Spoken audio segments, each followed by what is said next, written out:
Okay, good evening everybody. I hope everybody's having a wonderful day. So first, before anything, I'm just going to kind of walk us back to where we were last day. And then I'm going to start building on top of that just to really kind of cement the idea of an abstract data type as more of this concept. It's most certainly something that manifests and can be put into a programming language, but it most certainly is something a little bit more conceptual, something that you could encounter in many different kind of programming languages. In fact, the way I like to think of an abstract data type is as a definition. So you'll see what I mean when I get to talking about what I'm going to call a data structure in a little bit. So last day, just as an example of an abstract data type, we'll talk more about stacks later on in the course. But you could think of a stack like a stack of plates. So for example, I can have a bunch of plates here. I don't know if these constitute as bowls or plates because they kind of dipped in. I'll just call them plates regardless. And the whole idea with a stack is you may start off with no elements at the beginning. So you start off with an empty container. And the idea is that I can push elements onto the stack.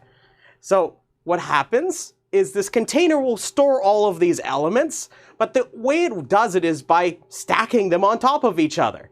And there's two main operations. There's some others I mentioned last day, but the main two I'm going to refer to in this lecture are push and pop.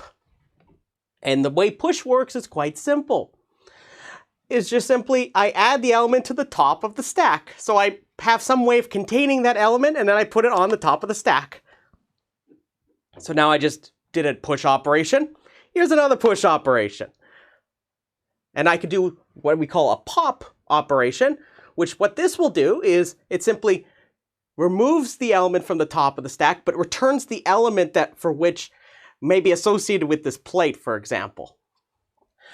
So question in the chat, is an ADT a type of data structure? I'll get to that in a moment. It's a rather useful way of having us have a proper or formal definition of a data structure. So you're going to look at this very much like the what, as opposed to the what and how. So when I mean that, you'll see this in a moment, because I'll be kind of picking up something that you've seen probably in 115 and showing you how you could use that to tackle this issue with the stack over here. So anyways, does everybody understand the general gist of the stack? I don't expect you to be like some expert or pro around the stack, but it's a pretty cute concept, right? Is that I could add and remove plates to my stack, but I'm not telling you exactly what and how I'm organizing the data so I can make it look like this. Now, I'm not literally creating these, but most certainly this is a more of an abstract idea. So for example, if I wanted to have that stack over there, what could happen is I could have a series of elements that I could push into the top of the stack. So for example, if I push D first, this would be the top of the stack. I can push C next. Now I'm just trying to make this picture here. So imagine I'm coming in with another plate every single time. One with D, and then one with C, and then one with B, and one with A. And this would be the top of the stack. Whichever element's on the top of the stack is what we're going to refer to as the top. Just keep that in the back of your mind as we're talking about this, okay? So just one thing I really want to point out is when I describe an ADT to you, notice that when I describe the operation to you, I talk about the parameters and arguments it accepts. So for example, my push operation takes it and adds an element. And it talks about a return, like something it returns, if any. So for example, my pop here does in fact return something. It returns the top element from the stack. So for example, if I did pop, I should get back A here. I have a question for you. So if I were to pop this stack, say 1, 2, 3, 4 times, how many elements are in my stack after I do 4 pop operations? Yeah, none. There's none there, right? So if I were to do a pop operation, this is where it gets a little bit weird, because if you take what I say right here, this is something I added in today, is that if, say, my stack were empty, I need something to return, right? Otherwise, I haven't defined in a clear way the operation to you. So in this case, indeed, exactly, the chat has got it right. Exactly. Everybody's got this right, is that you would return null if I did a pop operation. So in some settings, when you get into this from a more practical standpoint, some people will make it so that it returns a null pointer, or you may make it so that it returns, or even actually doesn't even return anything, it actually throws what we'd call an exception. So depending on how you want to specify the stack, you may do that. But does everybody understand the general gist of the idea here of what a stack is? So the key thing is the what. I didn't describe to you how I'm going to actually internally represent this at all, right? But you understand the idea. Does everybody get this? So that it's about what it is.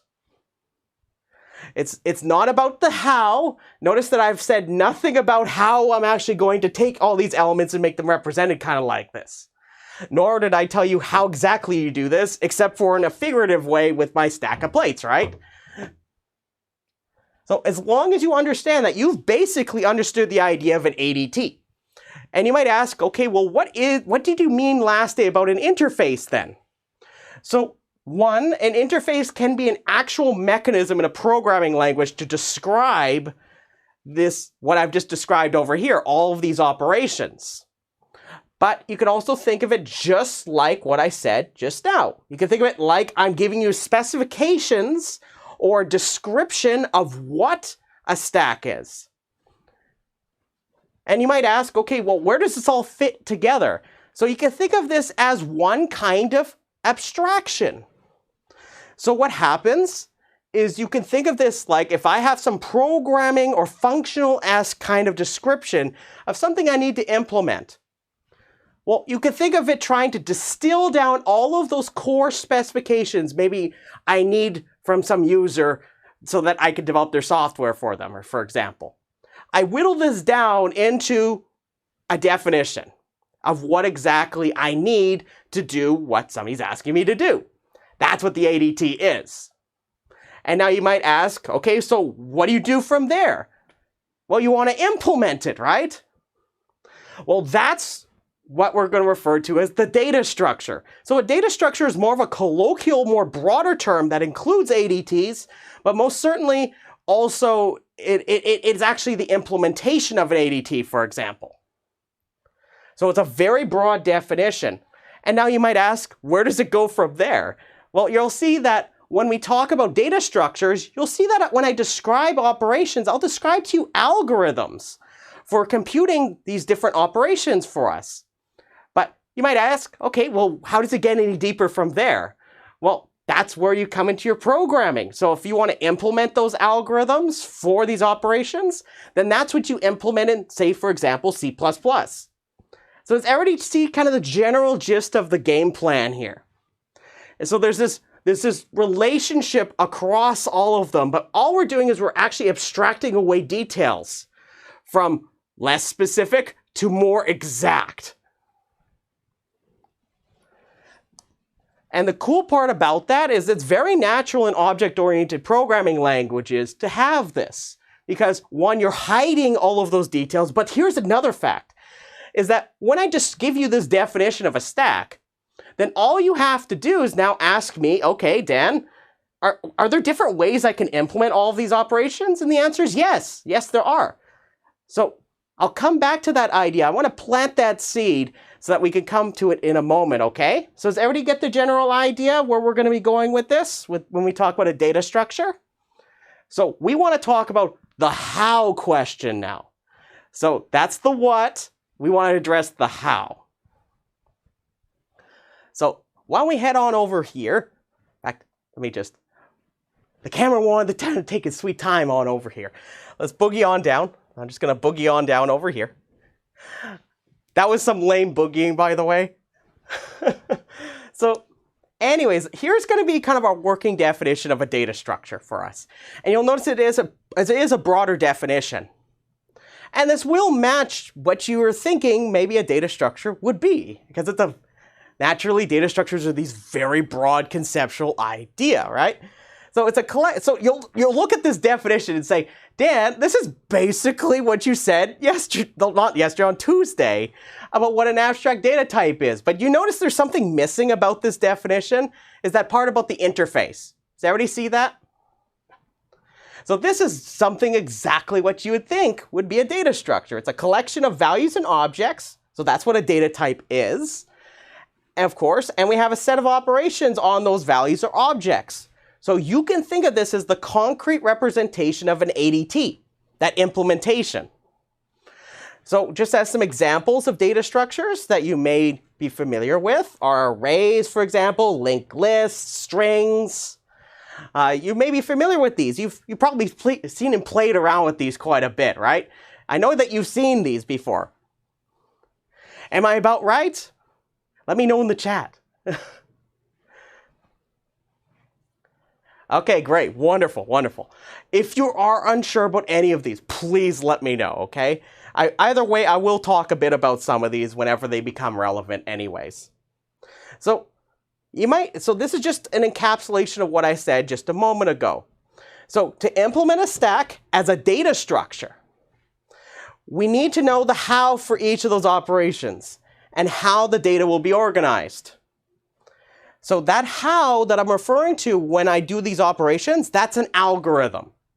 So we'll talk about what an algorithm is in a moment, but I just want to make sure we got an idea of what we're going to be doing here. So now you can think of implementing a data structure very much like a problem formulation. So somebody gives you that stack ADT over there, and they say, okay, there's my stack. Now tell me how to implement it. And now there's many different ways you might do so. So in this course, we're going to see a lot of situations where I'm going to show you how to represent one of these abstract data types using a data structure. And the cool part about this, it's both functionally exact in the programming way, but it's also conceptually correct. So for example, if you were to take one of these ADTs and you were to describe it as a class in C++, if you were to inherit that in that sense, you should be able to call your inherited class that type, right? Using its name.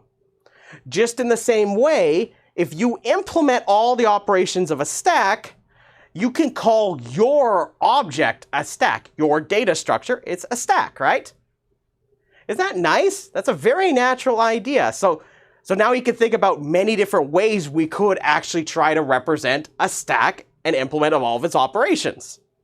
So you're going to see that when we start talking more about data structures, this is going to be very natural for us to do. So I'll talk about several different ways we could try to implement a data structure.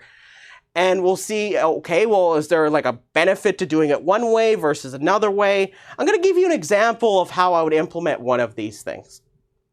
So here's the fun part, is I could pick up something that you've seen in 115, and I could show you how I can get one of these stacks.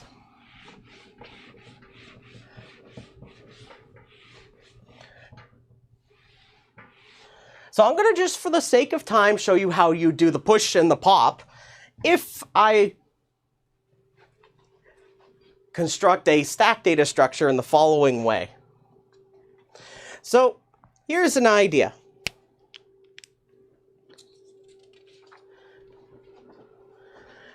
So one natural way you can implement a stack is using a linked list.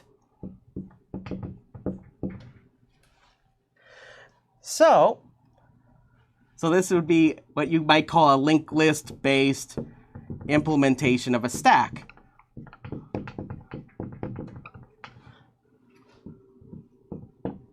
So what I'm going to do, just to illustrate what I'm doing here, I'm going to try to show you a picture of a linked list that's going to match our conceptual idea of a stack over there. And once you see that, I'm hoping that you'll get a general idea for how we might actually do all the operations. So just as a reminder, remember that a linked list, you'll have a head to the linked list or a front to the linked list. So this will be one of your pointers. And I'm going to refer to this one as top. So it's just going to be called top. And well, all I'm going to do, so remember, in a linked list, I have a node, and the node has a data, has data, and it has another attribute that stores it stores the reference or pointer, depending on which programming language you might use different jargon for this, but it would be a pointer to the next node, right? If it exists. So for example, I'm just going to draw this out, and we'll see what you could draw upon how I would do the operation. So the next node, I'm going to put B in there, and I'm going to have a pointer to the next node, and so on, to D like this. And just for the sake of abbreviation, I'm just going to write, you'll see in this course I'll very often use abbreviations for null in several different ways. I do this deliberately so you could see several different ways I could represent it, just because I don't want to tether it to one language. So for example, I might write nil, for example, to mean null. So if you see me write nil, I mean null. Some programming languages, they use nil instead of null. It's the same thing. So isn't that interesting? So now we have a linked list over here. And I have a pointer that's going to point me to the first node in my linked list. But notice that the top of the stack is the first node. And then the one below that one is the next node, and so on. Do you see how there's a relationship going on right here? Like this. So I have a question for you. So I'm going to look at push and pop here. We're going to just describe it in a very high-level way. So if I wanted to, for example, push another element onto my stack, if I'm representing it as a linked list, does anybody have any ideas how I might do that?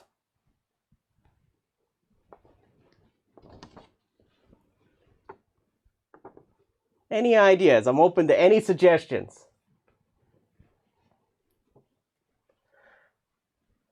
Yes, exactly. So I see it right in the chat. So what we would like to do is we would like to make it so that this top is now pointing to something before A, right? We need another node, right? We need another node that's going to store the new element. So that it's now this new node that I'm going to create becomes what the top pointer is going to point towards. But really, all we're really doing is inserting a new node at the front of, or at the head of the linked list, right? But exactly. See, I don't have to explain this to you. You guys are all pros at this. Isn't this wonderful? So if I want to do the push, I could just, so I would create a node.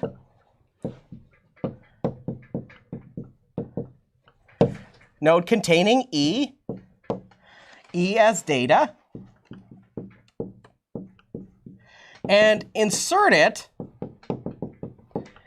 at the front or head, if you want to be more particular, the head of the linked list.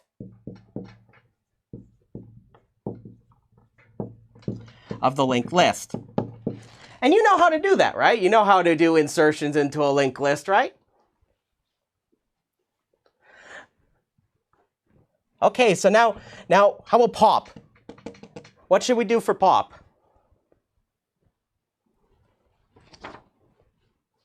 Any ideas?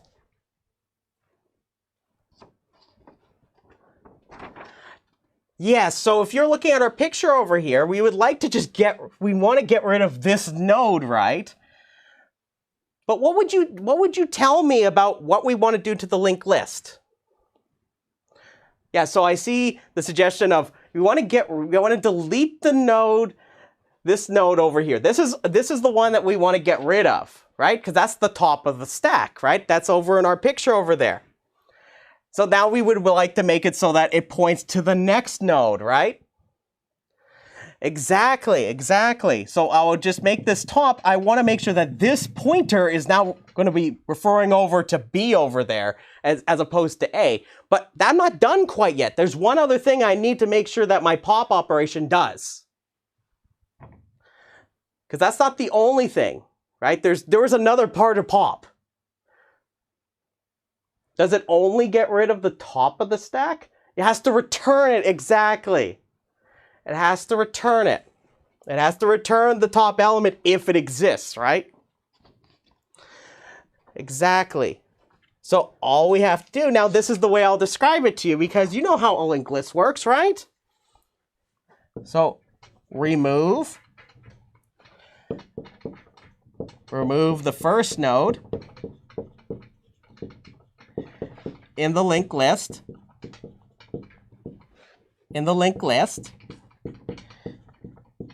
and return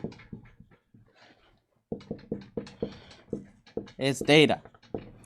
This is all assuming that there is a node, right?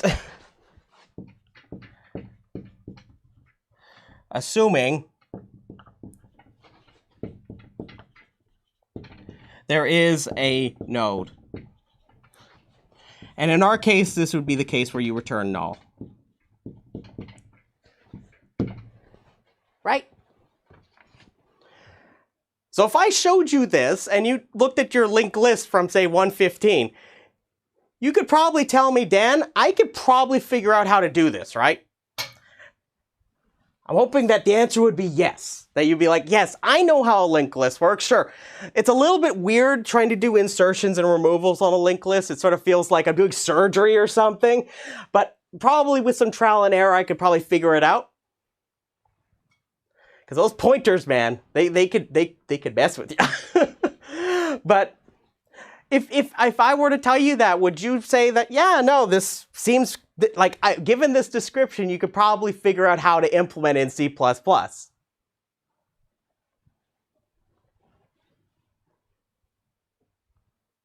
Probably.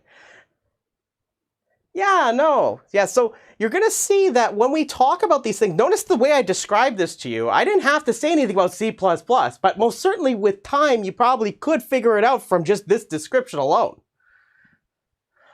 Okay, so question, somebody's asking about... So remember, it's saying remove the first node in the linked list and return its data.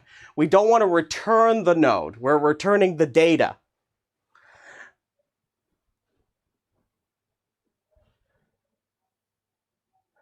Yes, exactly. Somebody's asking, assuming that there is a node, does that mean that the stack isn't empty? Correct. Yeah, so there's two cases. So if you were to implement this, now we're going to talk more about stacks later on in the course, so don't worry too much about these technical details. What I would really think about this as is if you would just check, because remember, there is actually another operation for a stack where you could just keep track of the number of elements in your stack, and you can check if the stack is empty, because you have an operation that does that. So if the stack is empty, then most certainly you should just simply return null, right? Otherwise, there exists at least one node in the linked list, and you could just do this first case, right? But yeah, no. But does everybody get the general idea? The general idea.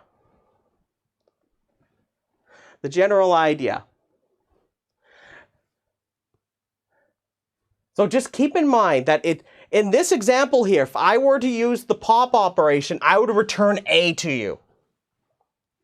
Just like if after I did that pop operation, B would be the head, B would be what top is going to be pointing to. It's going to be pointing to this node. If I pop that, I should get back B. Just like in my picture over here. If I were to pop this stack, I better get A, and that should be gone off the stack, right? So I should better get this back. If I pop off B, I get back B, and so on, and so on. Wonderful. So,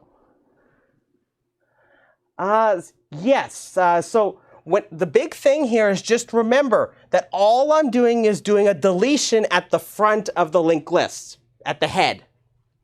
That's exactly all that's happening here. And that's actually, the great thing about this is that that's a very easy case for doing a deletion in a linked list. If you're familiar with linked lists, you would know that, right? Like, so you'd know that, oh yeah, if it's right at the front, you'd know, okay, so that's probably one of the easier cases. So, because you only have to do our surgery over here, right? So you would have to get rid of this. You would want to return this when you're done, so you just hang on to it. And then you'd go, point it like that.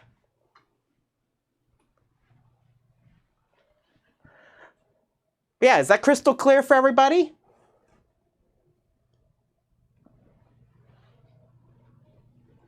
Yeah, so all we're doing is just taking advantage of what you know about linked lists, right?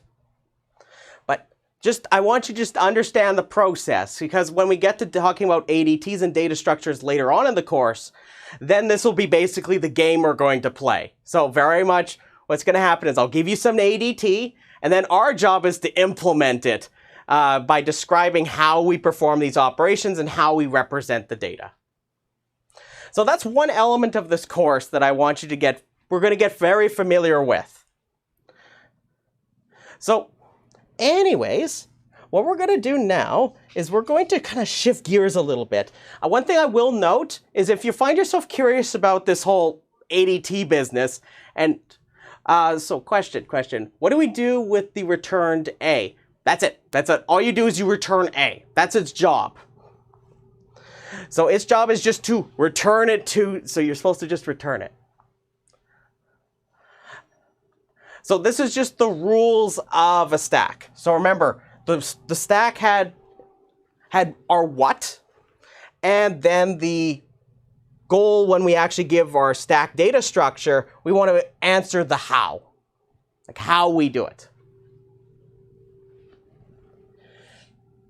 But yeah, if you're curious more about like how you could go about like writing out an ADT in C++, I mentioned this last day, but there is an example in the notes. You'll find that kind of helpful. So question, the rest of the program... Yes, exactly. So if you have a computer program that's using your stack, that program would use your whatever element you returned out of your pop operation, if it exists. So remember, our job is just to implement the operations. I don't know what they're being used for. They could be used for everything from some functional aspect of trying to solve a maze. It could be for many other things. We'll see that stacks have a very interesting set of things you could do with them, but we're not going to talk about that quite yet. So, are there any questions before we proceed? I want to start talking about problems, because this is going to be kind of an integral part of this course, is problem solving.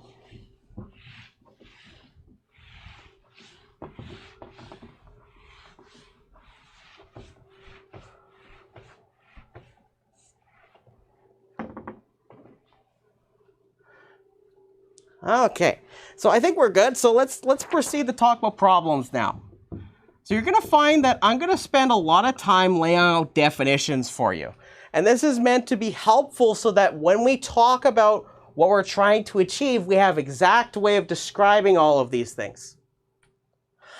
Question about the ADTs. Do the operations exist in programming language, or do we have to define them? So now this is the great part, is that many of the container type of data structures I've described in this class do actually have libraries associated with them. I may ask you to actually implement them yourself even for an assignment. That'll be very often what will happen, is I'll ask you to implement some data structure for me and I'll give you what the interface looks like. But I usually like to find some interesting ways to put some wrinkles into that. So I like to make the assignments a bit fun. But yeah, you'll find very often in programming languages, there will be libraries that do exist that do accomplish these things. But for us, the big reason why we're here is to learn the why questions. Like what a thing is, why, and why would you use one over another in given circumstance. These are very important aspects of computer science when it comes to data structures and algorithms. So I'm hoping that I'll shed light on a lot of these things as we kind of take our journey through data structures and algorithms through these ideas of abstractions. But yeah, so let's talk about problems. So I must stress that problems are all around us, right?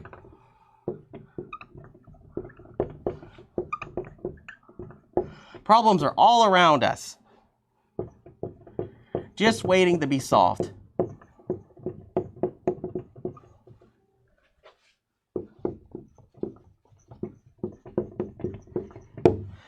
So you're going to find that throughout your studies in computer science, you're going to encounter many different kinds of problems. And some of them are quite fundamental. Some of the ones that we're going to see in this course, you could be classifying some of them like that. I'm sure some of the ones that you've seen previous to this, you could also say those kind of things. We'll talk about some examples today. So many problems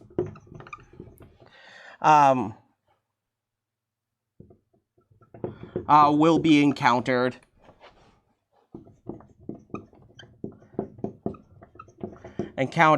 of many types in your studies. So I'm going to give you an example of a problem.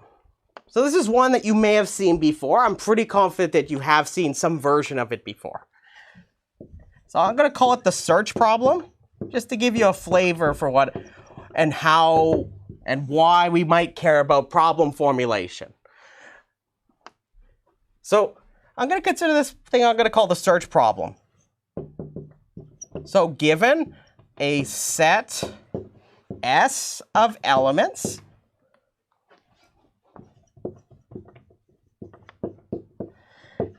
and an element X,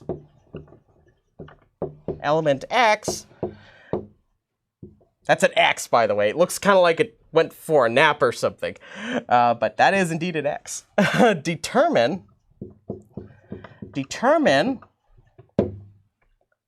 whether X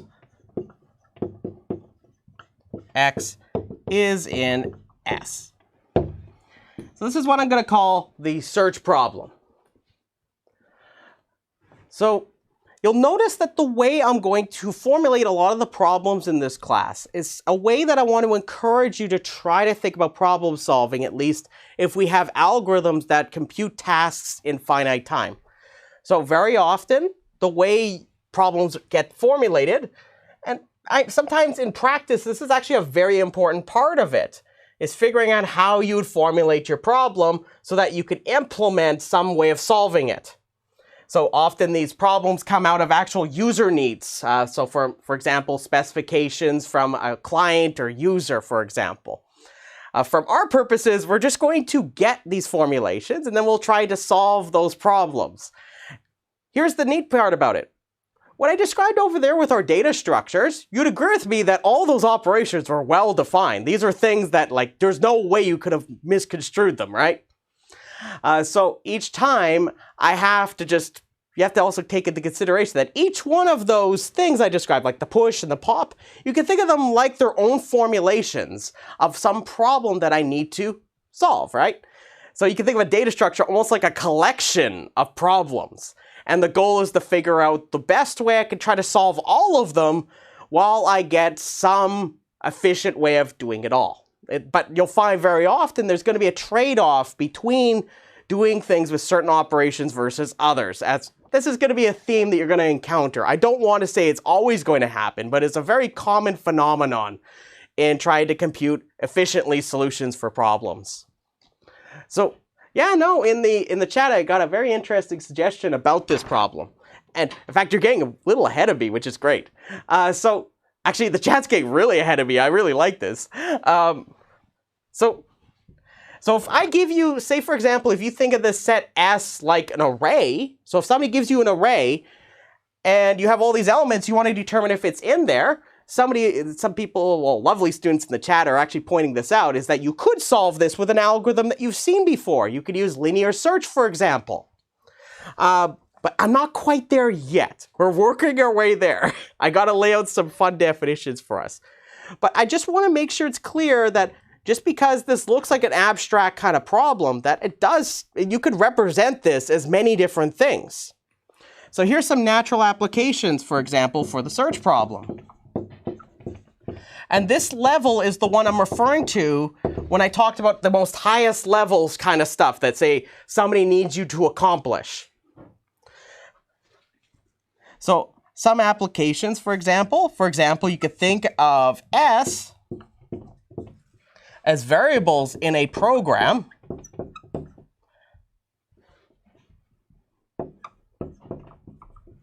So S,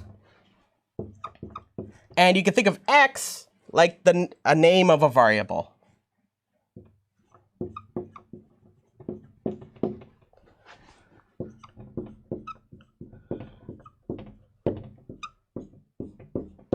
So that's one example. Here's several more. So for example, you can think of S like student records.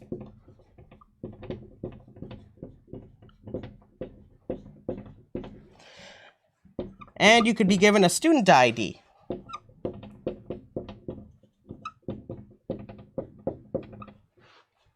And that could be X, for example.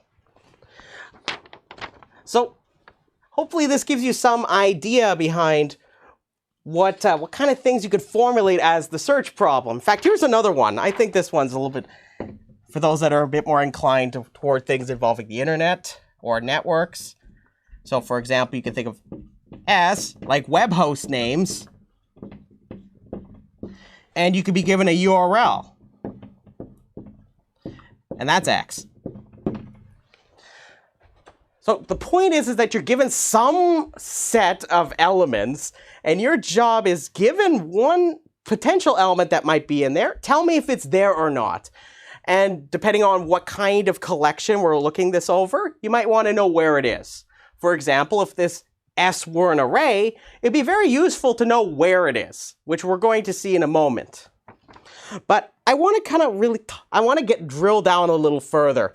I'm going to try to give us a useful definition for a problem. And you're going to see that this is going to form kind of a framework that we're going to operate over in this course.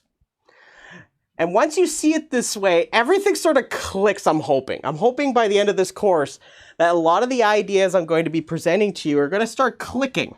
But sometimes it doesn't right away. And that's okay too. In fact, I encourage you to think about it differently as well. But you'll find that this framework for thinking about algorithms and problem solving is very useful once you identify it. So let's talk a little bit about what a problem is. So I'm going to give us a very broad definition of what a problem might be, at least for a computational problem, the kind that we're going to be kind of interested in this course. They're rather important. So here's a nice, I don't know if it's a perfect definition, but most certainly it's a usable definition. And for most things we're going to talk about in this course, they'll fit into this definition. So I'll start off with the most broadest part. Then the second part of it is going to be the part that's most interesting for us. But I got to make sure I keep it broad too.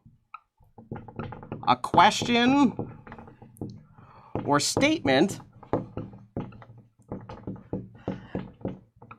that requires solving. So I'm going to presume that our problems require solving. So that's the first assumption I am making when I write this. A question or statement that requires solving. Now this is going to be the part that I want you to pay attention to, that I'm going to talk about next. A computational problem. A computational problem is, and I'm going to lay this on you, and I'm hoping that you'll be able to see what I'm going to be talking about here in a moment. So I don't necessarily think, at first it'll seem very natural the way I'm going to talk about this. So I'm hoping that if there's any disagreement about it, I'm hoping that you'll be happy to talk to me about it during lecture here. That a computational problem is, and I'm going to put this in parentheses, but it's most likely the most relevant for us, is an infinite collection, a collection of possible problem instances.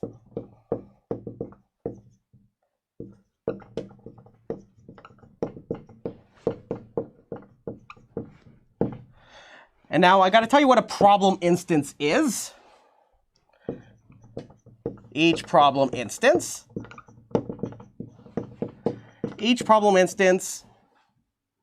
which I'm going to abbreviate as, so I'm going to abbreviate it as instance. So if I refer to an instance, I'm referring to a problem instance.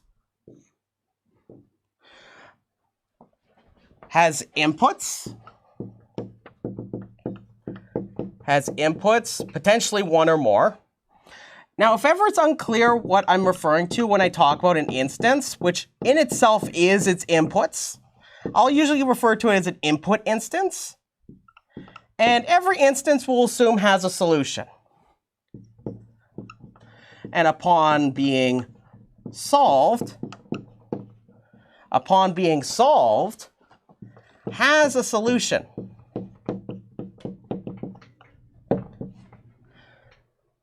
So when you think about what I just described here, here's a picture I think is rather helpful. So imagine I give you this weird oblique shape. I don't know. It's not quite an oval. It's kind of oblong looking. It doesn't really matter too much the shape. You can imagine this shape here contains all of my problem instances. What does so I'm saying abbreviation instance right here. So I'm saying abbreviated as instance. So this is an abbreviation for abbreviated. But actually it's really funny that I would do that.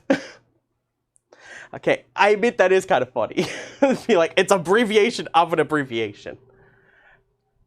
Yes, there's going to be exactly one solution for our formulation, but I must stress that there are ways to modify our definition so that we can allow it to have many potential solutions. In fact, you're also allowed to make it so notice that I say upon being solved has a solution. So it may have multiple solutions. So sometimes it will make sense for a problem to have multiple ways to get a solution, but as long as there exists one, we're okay. But I must stress that this is meant to just be a broad definition that we can always specialize a little further if we need to. For example, if it becomes relevant in this course, we could even talk about other kinds of problems such as optimization problems. But I don't know when exactly we might come up with those, but we might see. But here's an interesting picture to help with kind of visualizing this. So imagine I have a whole bunch of these dots here. And all these dots, these are all my problem instances. So one of these is a problem instance. So I want to do an example just to kind of illustrate the idea here. So let's go back to a problem that I know you've seen before. So here's an example. Let's talk about sorting.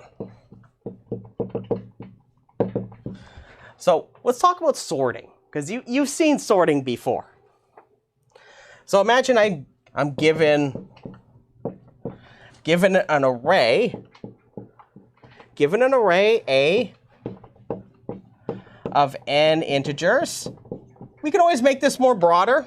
Just for the purposes of this discussion, I'll just call them integers, although what we're going to do is we're going to presume that these could be elements later on in this course. Like any type, as long as they're what we would call comparable, saying one element could come before and after another element. You can order them.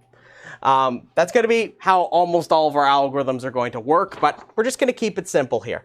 So given an array A of n integers, sort A in non-decreasing order.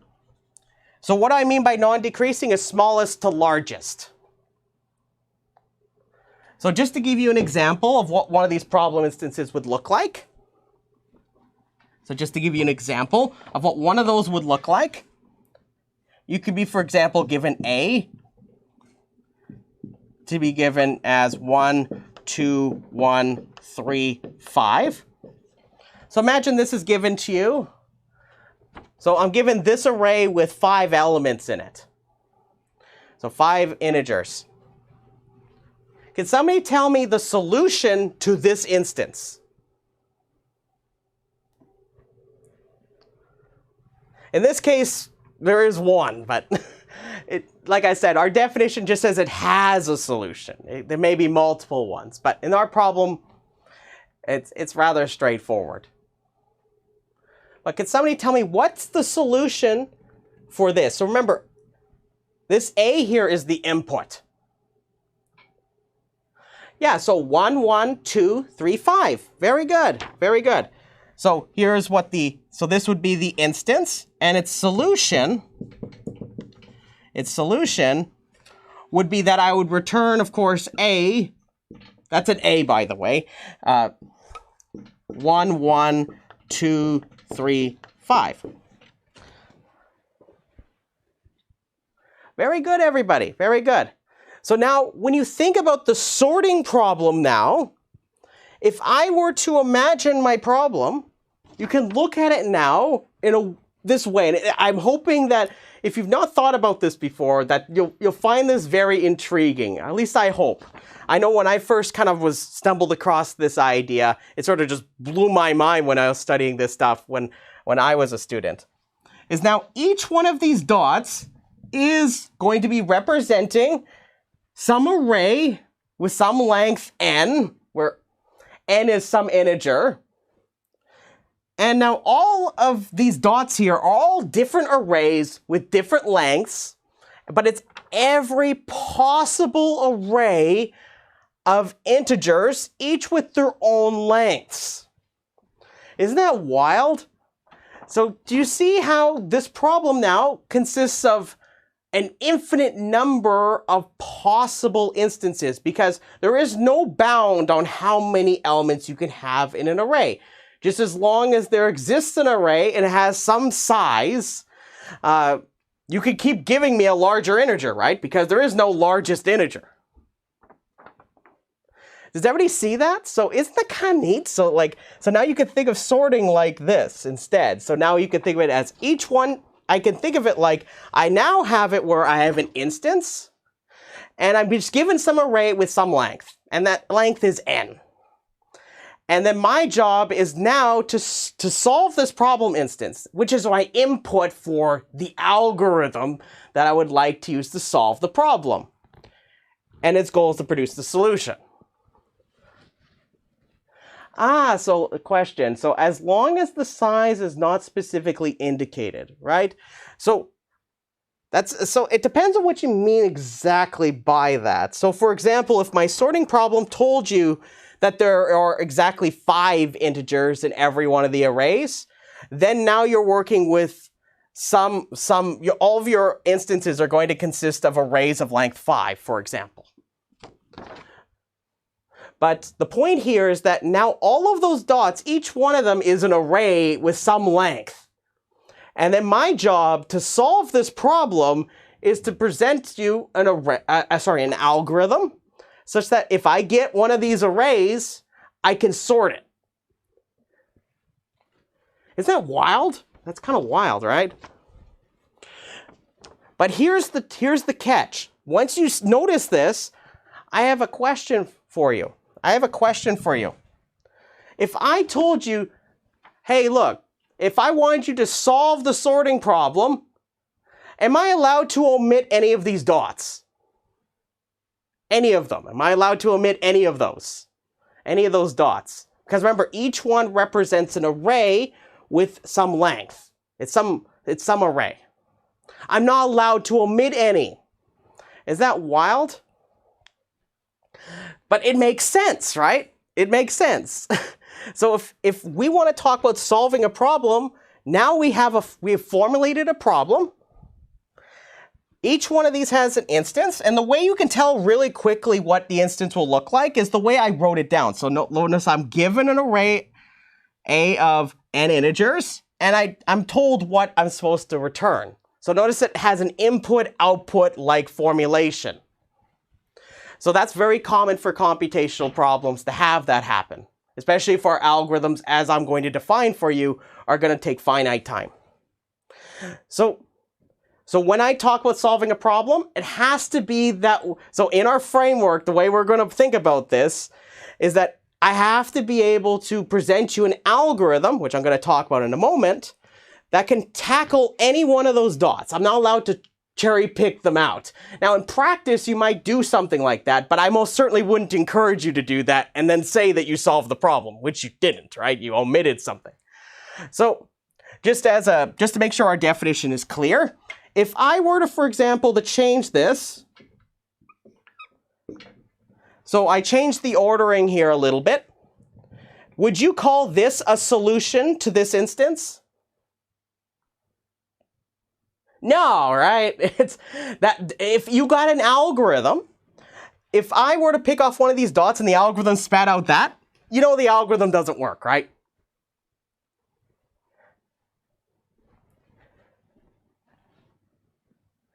But yes, so you'll notice that what's going to happen here is we need some way of talking about solving a problem here. And that's where algorithms are going to come in. But there's one little piece I need to talk about here, okay? So there's one other piece that's going to be very important for how we're going to talk about problems. Because it comes back around to when we want to talk about an algorithm, we also want to talk about how we can measure the efficiency of them. Yes. So when we formulate our problem, we want to formulate it so that our algorithm is able to solve all the instances, usually. That's at least the practical way you could look at the way I'm doing this. But normally when you think about things in terms of computer science, if somebody gives you some problem, they say, hey, look, I have this interesting computational problem, they'll tell you what the problem is. And then your job is to solve it, but you can't like pluck off instances. You have to consider this whole weird shape with all of its dots in it.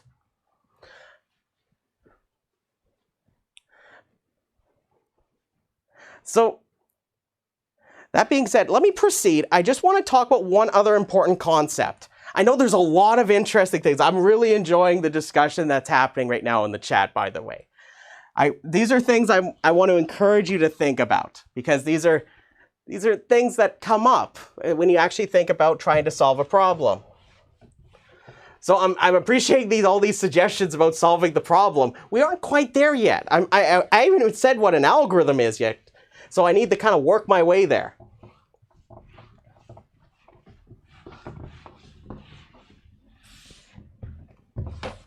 So far I'm just kind of hoping that you understand what an algorithm is, but I haven't said what that is quite yet. So the next thing I want to talk about is something called input size. Now this is a topic I'm going to just warn you in advance.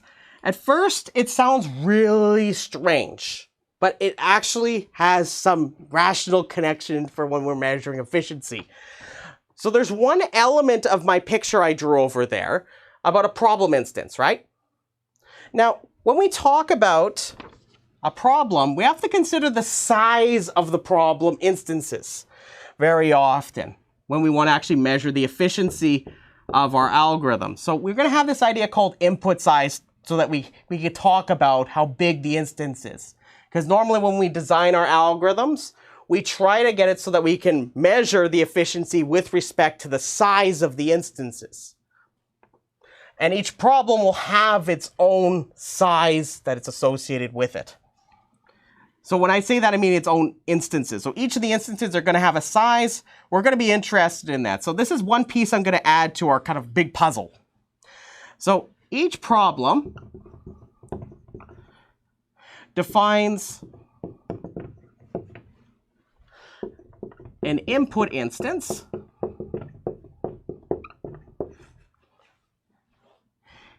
each with its own size.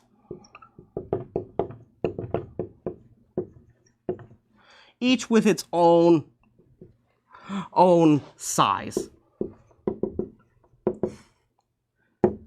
So I'm going to first give you a formal definition. So I'm going to give you some formal definition. And I must tell you the good news about that is that in this course, it's almost never going to be explicitly used, but I'm going to give you an explanation of how we can use this definition in the way that it is formally defined, such that we're actually still in line with it, and it makes sense from a practical standpoint. So just to give you a heads up, you're not going to be counting up bits manually or something like that. That's not what's going to happen here.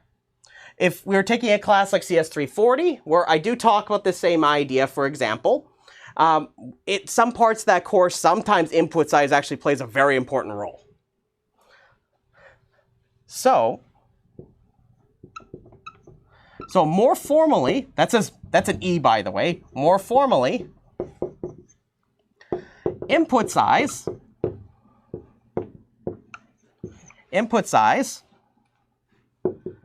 is determined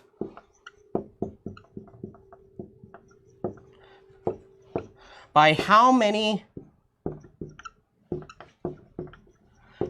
bits are required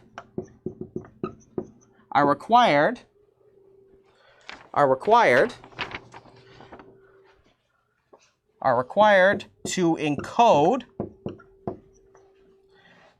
an instance of a problem. Now you might ask, Dan, what does that mean? So let's take my example over there with the sorting problem. Each one of those is, I'm given an array, it has some length, and each element is an integer. So I have a question for you. Imagine if my integers were encoded with some number of bits, say if they're type int.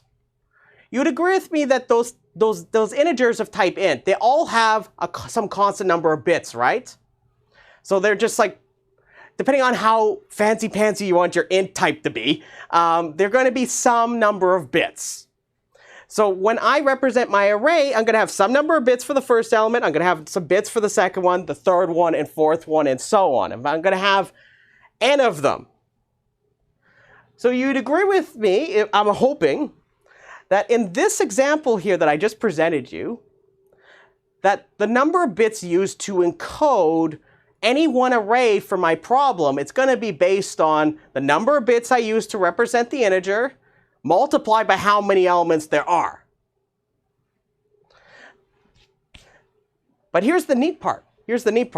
I'm going to introduce this in a moment, but very often when we talk about how many bits we're going to use to represent it, the fact it's bits actually isn't that important. The only thing that actually is technically important for us is that it's some reasonable way of encoding the instance. So for example, if you had a ternary computer, for example, that represented everything in ternary, doesn't matter. It's just that's how you're going to measure it. You can measure it that way. If you want to do things in base 16, you could do that. If you want to do a base 32, you could do that. It's not a big issue. There's some mathematical reasons for this, but for the purposes of our time, we're going to just worry about them being bits, okay? Because that's how our computers are, right? So one thing I want to point out is typically the larger the input size is,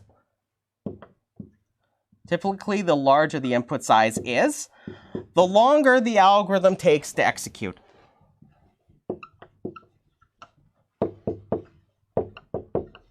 I'm going to abbreviate algorithm with ALG, with a period sometimes. So if you're wondering what this is, that's algorithm. Actually, let me write it out in full.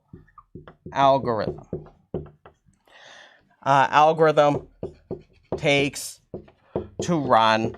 And I'll add a caveat to this just to make it a little bit more obvious. I'm going to say in the worst case, which I'll talk about that in a moment. Actually, not in a moment. We'll talk about it next time. In the worst case. You can think of this as just the longest time that your algorithm may take. Think of it as the most pessimistic situation where it can occur. So this is why we're going to be very interested in this idea here. So I want to give you some examples of reasonable ways we could think about the input size, because you don't actually want to sit down and actually measure out the bits, right? You want some reasonable way you can easily identify the input size. So when we talk about another problem, usually an important caveat to always introducing another problem is determining a reasonable consideration for its input size. So it doesn't have to be exactly the input size. As long as some reasonable proxy of the input size, that's good enough most circumstances. So just as an example, if I were considering my sorting example, to sort an array, A of length n, what would be the input size here based on what I just described to you earlier? So just don't worry about the constant. Just tell me what it would be in relation only to n.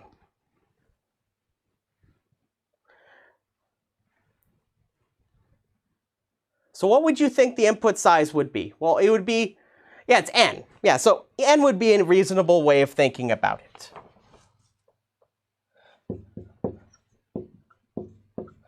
The input size is n.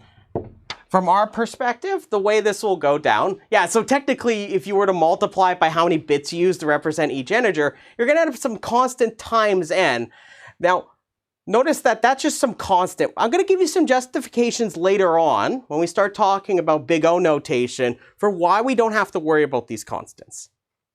At least when we want to measure things like input size and things like that. So often we'll just drop the constants on the fronts of these things.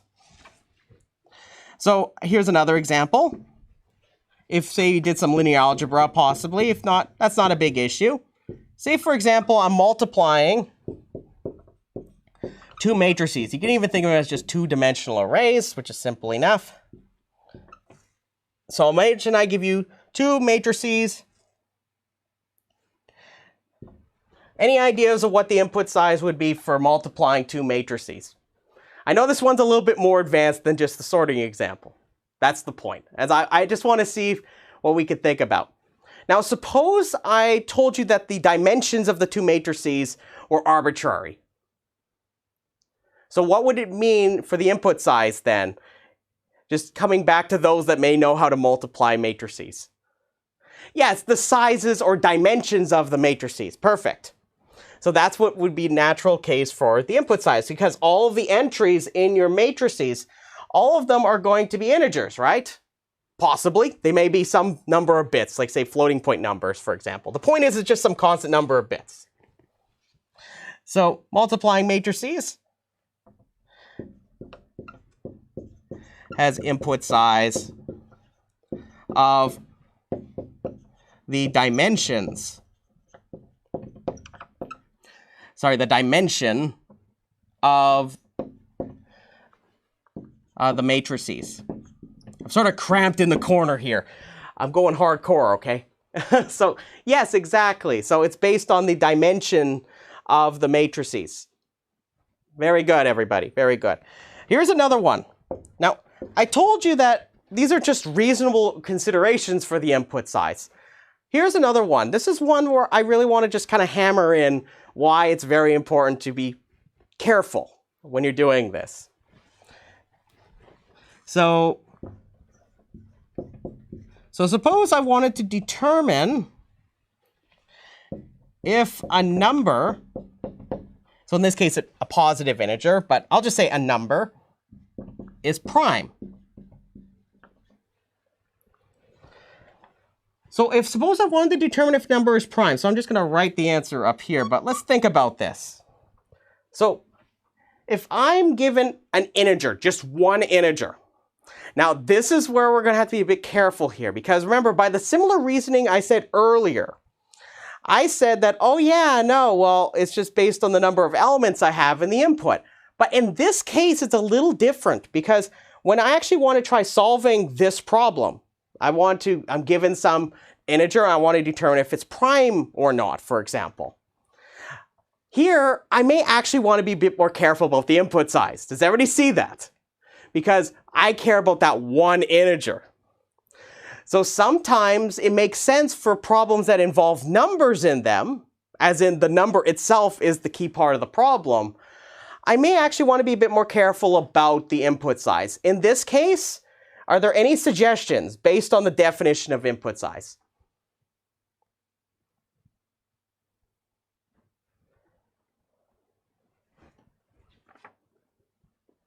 Any ideas? Now I haven't really said what an n, there is no n here at all. So think about it from what I described up here. Because remember, most of these are going to be, so if you run into a problem with numbers in them, it's going to be a problem if, say, a number pops up in your running time that is the input itself, because that's going to be what you want to measure with respect to. So it is related to the number, but think about it. It isn't the number, it's this, right? We just go back to this definition. So just in this case, because it is a number theoretic problem, it might be a good idea to measure the input size and how many bits it takes to represent the input in this case, in more explicit terms. So in this case, the input size might be reasonable to take as the number of bits to represent it. The point is that technically all of these are doing that. It's just that when we think about it, we're going to have to be a bit more particular in given circumstances. I'll give you actually a reason why we might consider that case a little differently versus these ones in a moment. Because this one's a little bit different from those two. We're going to one thing I will stress is that in this course, we're almost always going to run into these first two situations, not the third one. So I just want to be clear. You're going to find that input size and figuring it out is going to be rather straightforward in this course. So let me head on over this way. I want to mention a couple other things about this before we proceed, before we start talking about algorithms.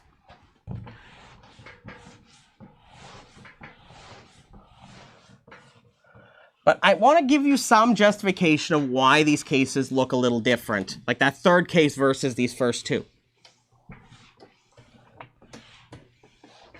Because it's kind of weird to be like, yeah, no, in those cases, we just assume that there's some constant number of bits, right? But this other one, it's like, okay, well, technically, if I give you some integer, like that's some constant number of bits, right? But here's the thing.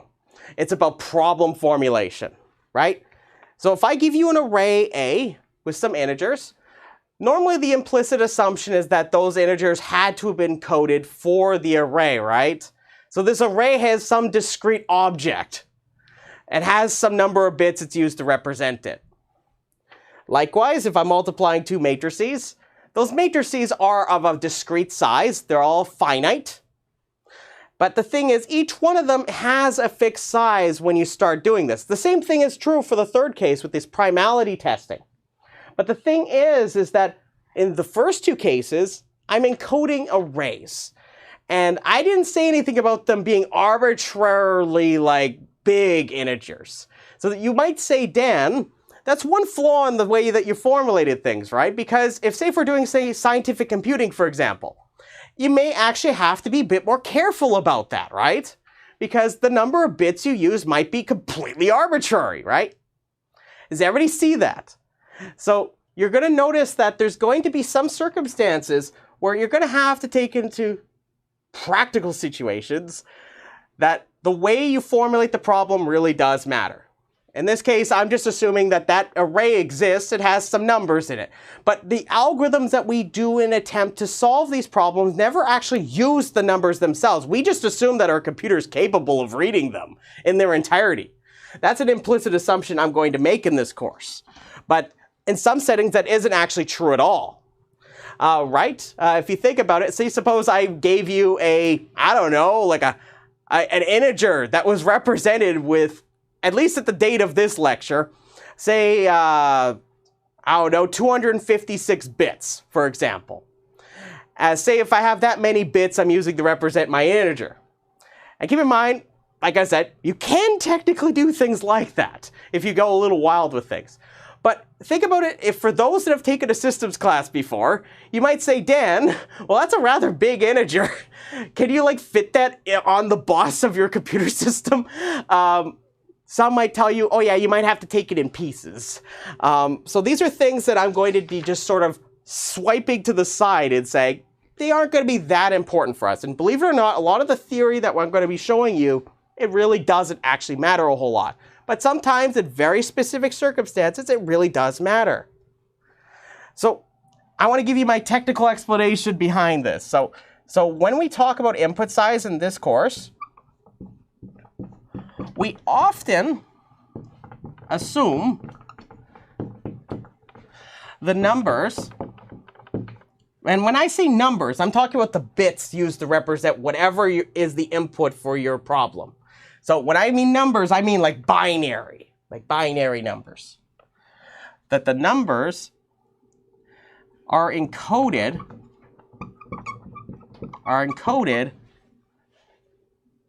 using a fixed number of bits.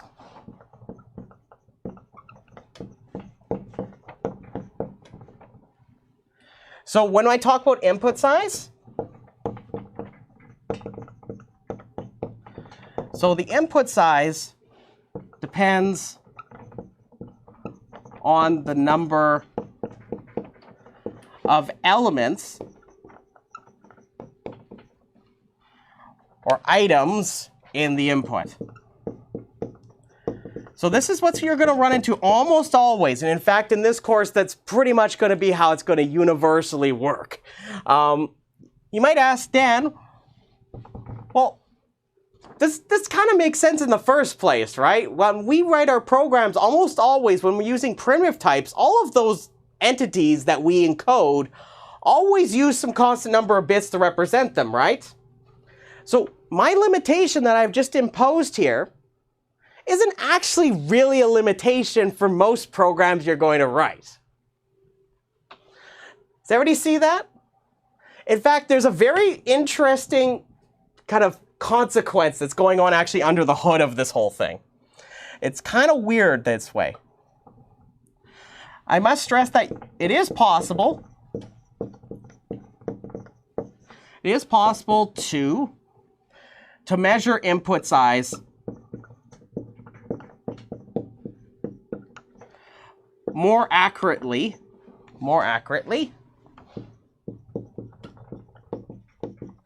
in all settings. So for example, when you want to pick up, say the problem with sorting, you can quite literally pick up all of these and use the formal definition I described earlier. You can do that in all circumstances.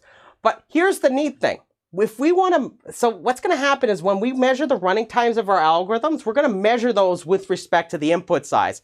And if the numbers themselves in the arrays never pop up, which will be almost universal in this course, we never ever actually have to measure our input size that delicately. Does everybody get that idea? Just to be clear. So if, say, the running time always just depends on just me implicitly assuming I can compare two elements, for example, I never actually ever have to worry about how many bits those numbers actually are represented with if they pop up in the running time of my algorithm. You'll see this when we get into a lot of our examples. For example, you may know about like linear search, for example. Linear search takes, say, for example, big O of n. Notice it doesn't actually have like any of the numbers, like a sub 0 or a sub 1 doesn't pop up in the running time. The number of elements does. That's why we never actually have to go any more delicately than this. In fact, a neat assumption, I just want to point it out for you. In all settings, but is often not required. Not required unless, and this is the technical way of kind of waving this away if you're curious. I'm not limiting anything, by the way, when I do this. Unless the problem involves numbers. Example, primality testing. So testing if a number is prime or not. So very rarely are we going to run into this situation. One thing I am implicitly assuming when I do say this actually, and this is an interesting theoretical thing, I just want you to think about it. It's kind of wild, but it actually makes sense in some ways, is that I'm implicitly going to assume in this course that our computer, when I start analyzing algorithms, that it's always going to be sufficiently powerful to read the input. It's kind of wild, right? We'll talk more about model of computation next time, but I just want to give you one last definition, then we'll stop for today, okay? But has everybody got the idea about input size? It's just that for us, it's about if I give you an array of length n, and say you were given a bunch of integers, I'm just going to assume that the input size is dependent on the number of items in the array, not if I don't have to kind of whittle it down and go and actually measure out bits for each one of the integers, unless that's actually relevant for what happens with how the algorithm is going to operate. Such as in this primality testing example, where almost always you're actually going to care about bits and pieces of what the algorithm's actually doing with that number.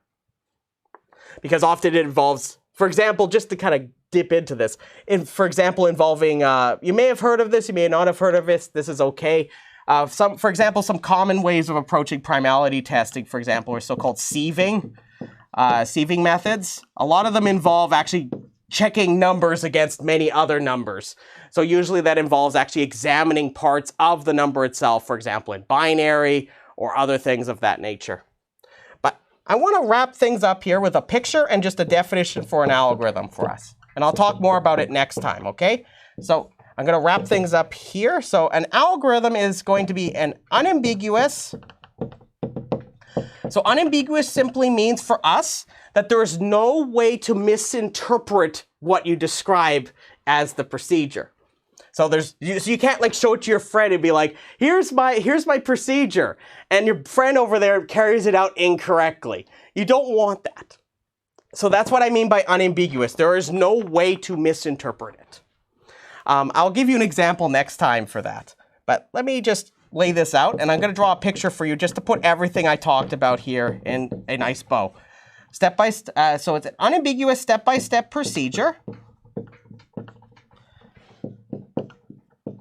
that takes an input instance of a given problem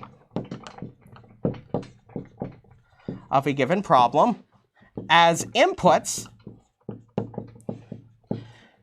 and produces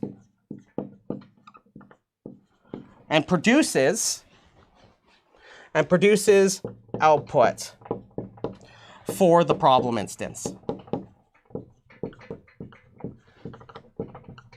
I apologize, I'm going a little longer here. I just want to wrap this one very important detail up for us.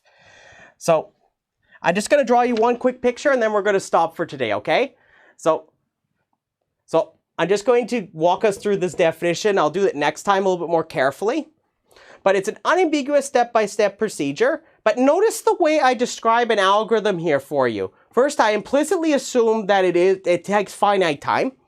The other thing is that I've assumed that it actually is closely or intimately related to a problem. Does everybody see that? So when I talk about input for my algorithm, it's actually going to be like I have a problem formulated, and it's handed over to me so that I can run it on my algorithm. So this is kind of the last piece that kind of puts everything together. So let me just draw this picture for you to put everything together in a nice bow. So I think this is the perfect thing for us to stop on. Again, I apologize for going a little longer here today. So this is a picture I like showing students because it really kind of helps put all the pieces I just talked about today together. So suppose this is a problem instance. So this is a problem instance here. And this right box is going to be an algorithm. So this is my problem instance. There's an algorithm. Remember, this is just one of the dots in my picture from earlier. So if I want to talk about the input that is the problem instance itself, I'll just call it an input instance just to be unambiguous about this. Input instance. So this is going to be given to our algorithm. So it's given to the algorithm as input. And you'll notice I'm literally just reiterating the algorithm definition I gave on the board. So I've given the input instance as input, or inputs potentially, to the algorithm. The algorithm does some step-by-step procedure, and it produces output. So it might return something, typically. And for a problem instance, I assume that there exists a solution for it. The question that I would like us to explore next time is the output correct? And if we can say that the output is correct all the time, then it means that we can solve the problem. Okay? So we're going to stop here for today. I apologize for going a little longer today. I'll make up for it next time, okay? So that being said, I would say thank you very much, and have yourself a beautiful evening, and have a good weekend too. I'll see you later. I can stick around, obviously, for more questions.